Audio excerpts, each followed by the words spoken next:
All right, welcome back. We're moving on to chapter 10.4 now. Roger that. And what we're going to talk about is we're going to talk about cross products. And so remember, last time we were talking about dot products. Dot products work when your vectors are any length. You could take a vector that's two vectors that are 12-dimensional, and you could take their dot product. But the cross product only works in 3 dimensions. So let's just get to it. If you take vector A, 3 dimensions, vector B, 3 dimensions, and you take their cross product, you get A cross B. And how do you calculate A cross B? You take, so we write these out in coordinates, where we have A1, A2, A3, cross B1, B2, B3. The cross product is, okay, get ready. All right, A2 times B3 minus A3 times B2. And that gives us the first coordinate. The second coordinate is A3 B1 minus A1 B3. And then the third coordinate is A1 B2 minus A2 B1. Okay, I'm going to give you an easier way to remember that in a second, but this is the formula to calculate the cross product of two vectors. The key thing about cross products, and so the thing that should come to your mind when you think about cross products, is that the cross product of two vectors is always orthogonal to both A and B. So if we have vector A and we have vector B, the cross product is orthogonal to both of them. It's in the third, like if this is in a plane, then that's in the third dimension. All right, so I'll get back to those other things I skipped, but if you're trying to figure out which direction it is, so we drew these things. We have a vector A, right hand, we have a vector A and a vector B. Let's see, what does this look like from your side? Does this look like my right hand? This is my right hand, but depending on how the camera's flipped, this kind of looks like it's my left hand to you. So I'm going to use this. So let's say we have our A, B, and C. All right, so we have our vector A. No, sorry, we use the right hand rule. So you take your right hand, you swing, if you have A and then your vector B, then what you do is you swing your hand from A to B, and your thumb points in the direction of A cross B. Okay, so you line up your hand with vector A, you swing it towards vector B, and then the way that your thumb is pointing is the direction of A cross B. So if this is A and this is B, and they're both in this plane, and you were to put your hand on here and swing it from A to B, you would be pointing into the, page. So then A cross B goes in. If on the other hand you have A here and B here, then if you take your right hand and you swing it from A to B, the vector you see is that the thumb is pointing up.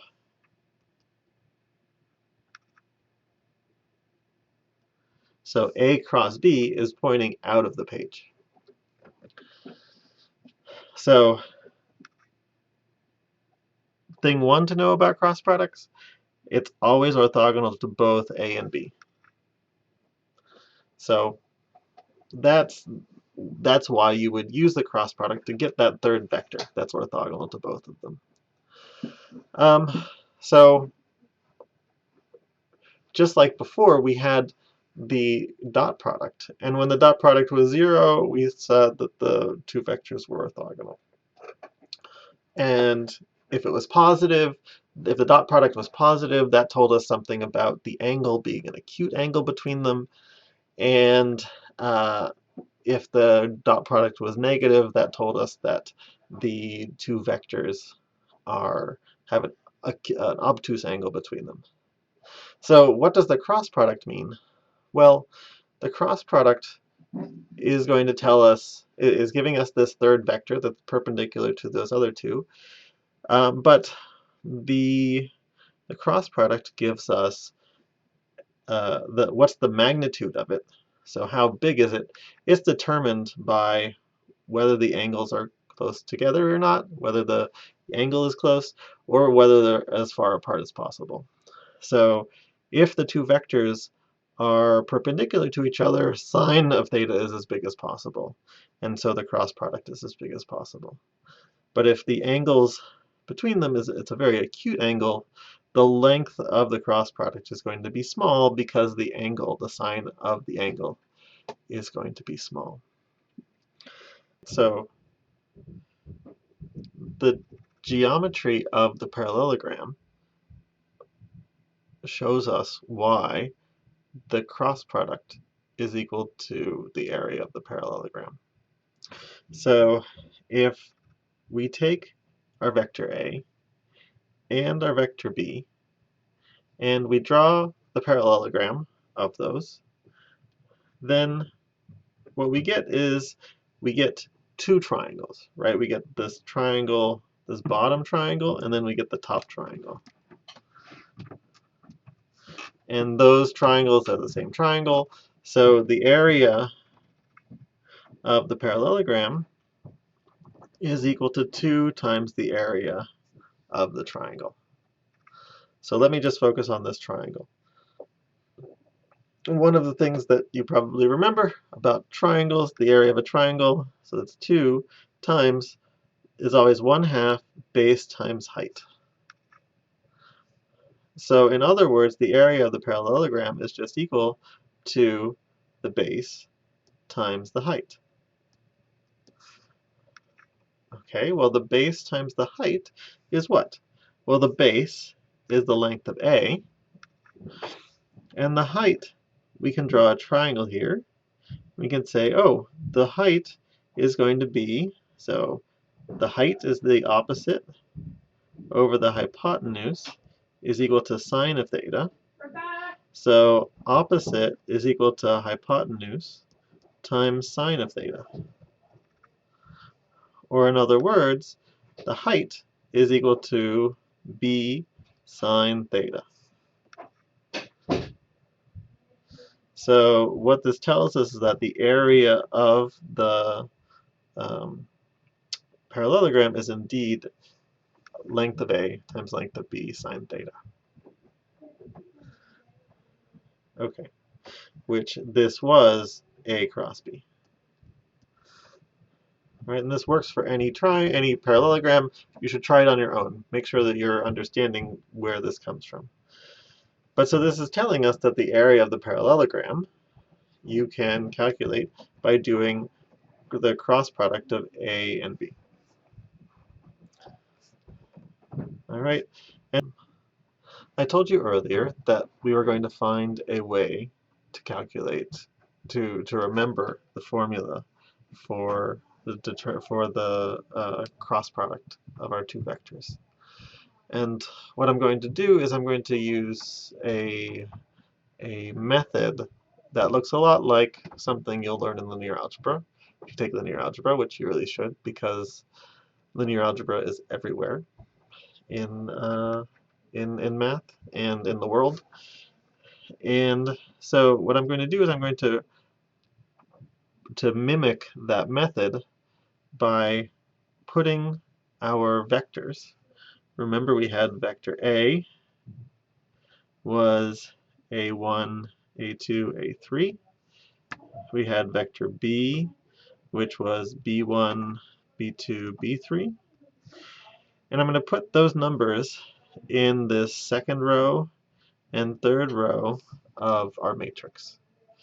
And at the top of this, I'm going to put these standard basis vectors. Standard basis vectors. And I'm going to put those here in the top row.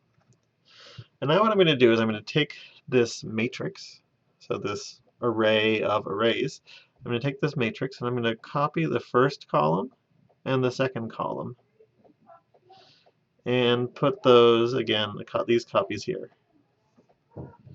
B1, so Aij, A1, A2, B1, B2.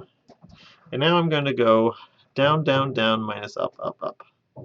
Down, down, down, minus up, up, up, up. All right, so I'm going to do down, down, down. So these ones minus up, up, up. So what am I going to get? So let me go back to the pen here. I'm going to get that I times A2 times B3 plus J times A3 times B1 plus K times A1 B2, and then I'm going to subtract off the up, up, up. So subtract off B1 A2 times K, subtract off B2 times A3 times I, subtract off B3 times A1 times J. All right, now let's group the terms. What's the i's? We have A2 B3 minus B2 A3 times I. What are the j's? The j's are A3 B1 minus B3 A1, and then that times j, and then the k is A1 B2 minus B1 A2 times k. All right, and so that's the formula that we had above. This is just another way, this is a visual way, this is a way to figure out this cross product that way. All right, let's do these with actual numbers and just to get some practice. So our example says we're going to put our 232 cross 106. So we take I, J, K, 232, 106, and then we put in we copy the first two columns. So that's IJ, 2, 3, 1, 0. And now we go down, down, down, minus up, up, up. So down is 18I, down is 2J, down is 0K. Up is, so now we subtract off the up, up, up. So that's minus 3K. That's 0I. And we subtract off 12J.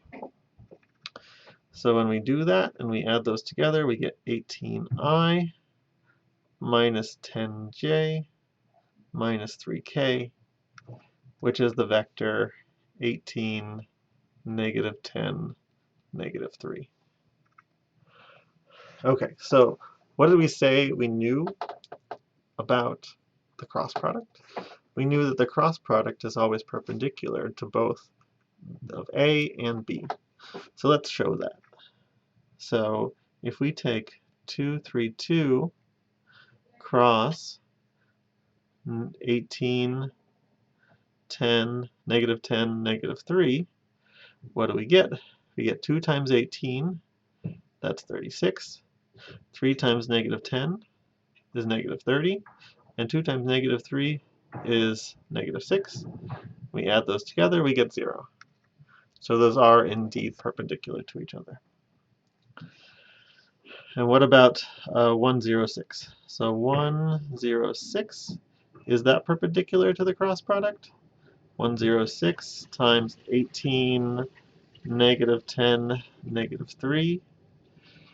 What's that? Well, 18 times 1 is 18. 0 times negative 10 is 0. And 6 times negative 3 is negative 18. That also gives us 0.